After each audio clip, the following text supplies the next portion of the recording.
तो अब हम डिस्कस करने वाले हैं एक ऐसे सिद्धांत की जो ब्रह्मांड और पृथ्वी, हमारी पृथ्वी भी, ब्रह्मांड भी और हमारे सौर मंडल की उत्पत्ति की प्रमाणिक रूप से व्याख्या करता है। यानी कि सर्वमान्य सिद्धांत है, पूरी तरीके से सर्वमान्य भी नहीं है, कुछ विद्वानों ने इसका हालांकि विरोध किया है, मगर फिर भी ये प्रमाणिक है और यह माना जाता है कि हाँ, जितने भी प्रकार के सिद्धांत हैं उनमें से ये सिद्धांत क्या है, सबसे अलग है और एक अलग ही तरीके से इस पूरे ब्रह्मांड की, पूरे यूनिवर्स के बनने की व्याख्या करता है। तो वो सिद्धांत क्या है, आइए समझते हैं। हम लोग बात करने वाले हैं बिग बैंग थियरी की। ठीक है, बिग बैंग थियरी की बात करने वाले हैं। ठीक है, यानी कि बिग बैंग सिद्धांत की बात करने वाले हैं। बेल्जियम के खगोल शास्त्री हुआ करते थे जिसका नाम था जॉर्ज लेमेंत्रे। जॉर्ज लेमेंत्रे ने 1927 में अपने सिद्धांत का प्रतिपादन किया था। हालांकि इनकी एज के विषय में बहुत ज्यादा कंट्रोवर्सी रही है, लेकिन इन्होंने, हम इनके मूल रूप से सिद्धांत को देखेंगे तो इनके सिद्धांत का प्रतिपादन 1927 में मूल रूप से हुआ था बिग बैंग थियरी का।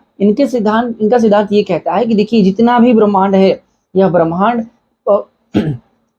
एक छोटा सा पिंड था, छोटा सा नहीं कहेंगे, हालांकि इतना था कि उसमें बहुत ज्यादा विस्फोट हुआ और विस्फोट होने का कारण क्या था, उस पिंड का बहुत ज्यादा तापमान और उस पिंड में बहुत ज्यादा घनत्व का होना। ठीक है, अब समझिए, इन्होंने कहा था कि देखिए भाई, एक पिंड था, ठीक है, एक पिंड था, एक पार्टिकल था, कण भी आप कह लीजिए, पिंड भी कह लीजिए।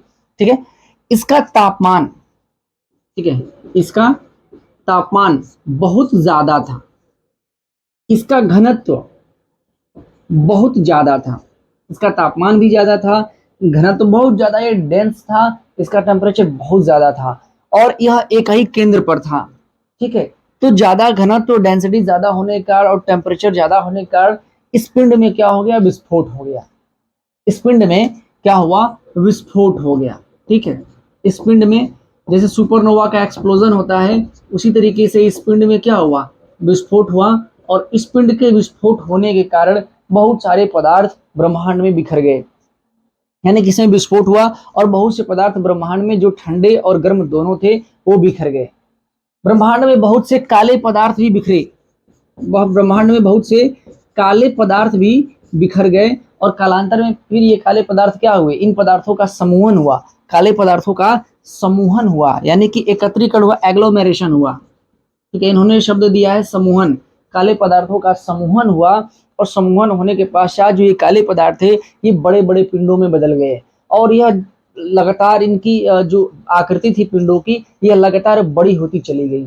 जब बड़ी होती चली गई तो इन्हीं पिंडों से आकाश गंगाओं का जन्म हुआ। इन्हीं पिंडों से आकाश गंगाओं का जन्म हुआ और आकाश गंगाएं लगातार वृद्धि करती चली गई, लगातार विस्तृत होती चली गई और खुद को एक्सपेंड करती चली गई। ठीक है, इस तरीके से पूरा ब्रह्मांड भी क्या हुआ, ये लगातार एक्सपेंड करता चला गया। ठीक है, पूरा ब्रह्मांड जो है लगातार एक्सपेंड करता चला गया और यह माना जाता है कि यह ब्रह्मांड आज भी एक्सपेंड कर रहा है। मूल रूप से इनकी थियरी एक लाइन में मैं समझा देता हूं। एक छोटा पिंड था जिसका तापमान और घनत्व बहुत ज्यादा था। एक कालांतर में इस पिंड में क्या हुआ, विस्फोट हुआ। भारी विस्फोट के कारण इस पिंड से जो पदार्थ थे वो निकल करके ब्रह्मांड में फैल गए और सबसे ज्यादा काले पदार्थ फैले।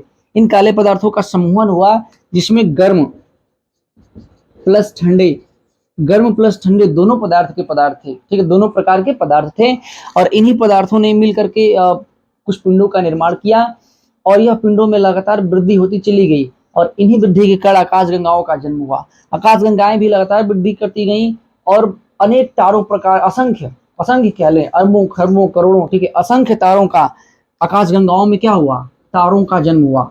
ठीक है, और इन तारों के पुनः विस्फोट से, इन तारों की ये पूरी प्रक्रिया फैल रही है। ठीक है, पूरा ब्रह्मांड फैल रहा है, आकाश गंगाएं बन रही हैं, बिगड़ रही हैं, निहारिकाएं बन रही हैं, तारे बन रहे हैं, खराब हो रहे हैं।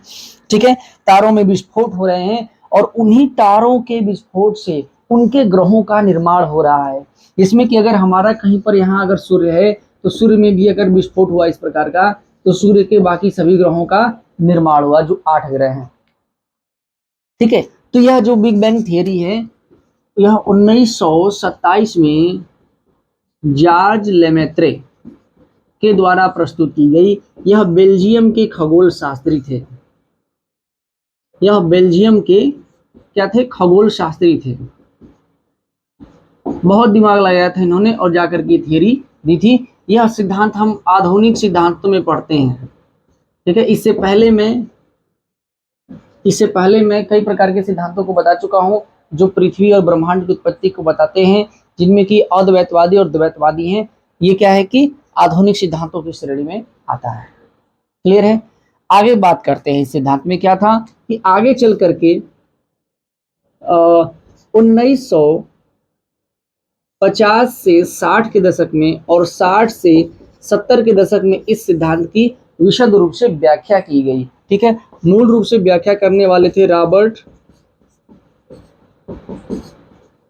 वेगुनर मूल रूप से व्याख्या करने वाले थे, और एग्जैक्टली माना जाता है कि इन्होंने इसकी मूल व्याख्या दे दी थी 1967 में। यानी कि इस सिद्धांत की व्याख्या रॉबर्ट वेगुनर ने 1967 में की थी, लेकिन इनसे पहले ही सन 1920 में ही, ठीक है, 1920 में ही हबल महोदय ने इसकी पुष्टि की थी। ध्यान दीजिएगा, हबल महोदय ने इसकी पुष्टि की थी। जो हबल दूरबीन है उनके नाम पर ही रखा गया है। तो इन्होंने पुष्टि की थी, क्या पुष्टि की थी कि हमारे ब्रह्मांड का अभी भी फैलाव हो रहा है। यानी कि हमारा ब्रह्मांड अभी भी क्या हो रहा है, एक्सपेंशन की श्रेणी में। यानी कि हमारा ब्रह्मांड अभी भी एक्सपेंड कर रहा है, और आज भी ये सत्य है, मतलब वर्तमान समय में भी ये सत्य है कि हमारा ब्रह्मांड अभी भी क्या हो रहा है, हमारा ब्रह्मांड अभी भी लगातार जो है कि सभी दिशाओं में फैल रहा है, अभी भी एक्सपेंड हो रहा है। हमारा ब्रह्मांड अभी भी एक्सपेंड हो रहा है, अभी भी फैल रहा है, अभी भी ये प्रक्रियाएं जारी हैं, आकाशगंगाएं बन रही हैं, तारे बन रहे हैं, नए ग्रह बन रहे हैं। ठीक है, ये पुष्टि होती है हबल के महोदय के द्वारा 1920 में।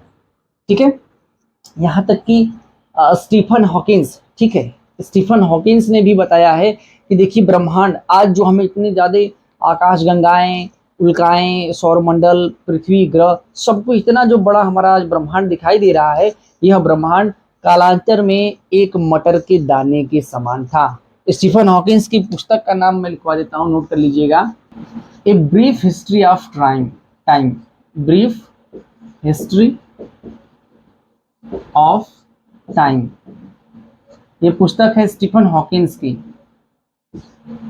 ठीक है, स्टीफन हॉकिंस की ये पुस्तक है a brief history of time. इन्होंने लिखा है कि कालांतर में हमारा ब्रह्मांड एक मटर के दाने के समान था। ठीक है, एक मटर के दाने के समान था, ठीक ना। और इसका टाइम क्या बताया गया है बिग बैंग थियरी में, कब बताया गया कि ऐसी घटना हुई, यानी कि आज से 15 अरब वर्ष पूर्व,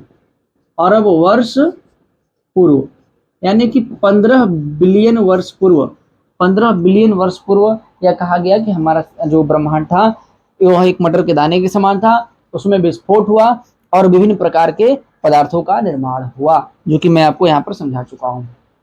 ठीक है, एकमात्र विद्वान माने जाते हैं जो कि अपने जमाने के बहुत प्रकांड विद्वान थे, एलन गुथ।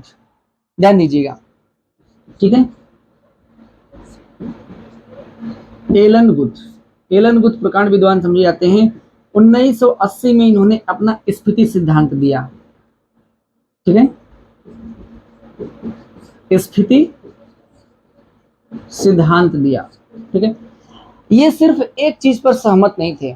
एलन गुथ महोदय स्फीति सिद्धांत देते हैं और यह एक चीज पर सहमत नहीं होते हैं, बिग बैंग थियरी से। वो चीज क्या थी, इन्होंने कहा कि देखिए भाई, जब इसका विस्फोट होता है तो इसका जो ब्रह्मांड में वर्तमान में जो दृश्य स्पेस है, यानी कि जो दृश्य यूनिवर्स है, यानी कि जो हम ब्रह्मांड दृश्य ब्रह्मांड है, यानी कि जिस ब्रह्मांड को हम देख रहे हैं, इसका घनत्व उससे भी वास्तविकता में उससे भी बहुत ज्यादा है।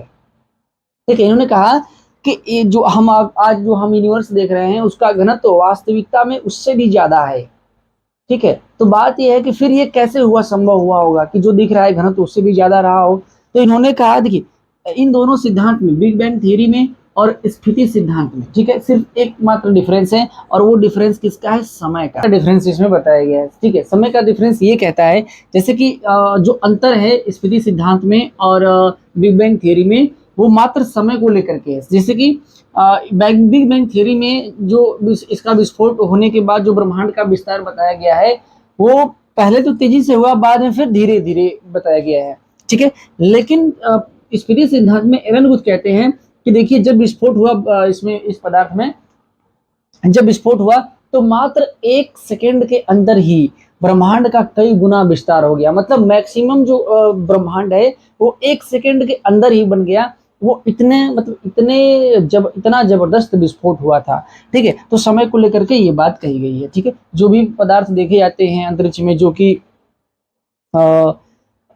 काले पदार्थ हैं, ना स्पेस हमें काला दिखाई देता है, जो काले पदार्थ हैं उनके समूह से आकाशगंगाओं का निर्माण होना और समय का अंतर होना एलन के स्फीति सिद्धांत की प्रमुख बातें हैं ना, क्योंकि इन्होंने कहा था कि देखिए भाई, जो अदृश्य पदार्थ हैं, काले पदार्थ हैं, उनका अभी अस्तित्व है, इसलिए है क्योंकि हमें जो वर्तमान ब्रह्मांड जो हमें दिखाई दे रहा है, इससे भी इसका घनत्व वास्तविकता में कई गुना ज्यादा है। तो इस सारी बातों को आप उम्मीद है कि समझ गए होंगे कि इन्होंने क्या कहा था और इन्होंने क्या कहा था। दोनों के सिद्धांत में बस समय को लेकर के अंतर है। और फिर इन्होंने एक चीज और बताई थी कि जो काले पदार्थ है उनका अस्तित्व है भाई, ऐसा नहीं कि उनका अस्तित्व नहीं है। ठीक है, तो मूल रूप से फिर भी सिद्धांत प्रमाणिक है। जो कुछ संशोधन इन्होंने किया गया था, इनके संशोधन को बीच में शामिल कर लिया गया है कि हाँ ठीक है चलिए, लेकिन जो एक्सपेंशन है ब्रह्मांड का वो इसी तरीके से हुआ है कि दुनिया के सभी विद्वान मानते हैं, कोई विद्वान ऐसा नहीं है कि जो इनकी बात को नकारता हो। क्लियर है? तो उम्मीद है कि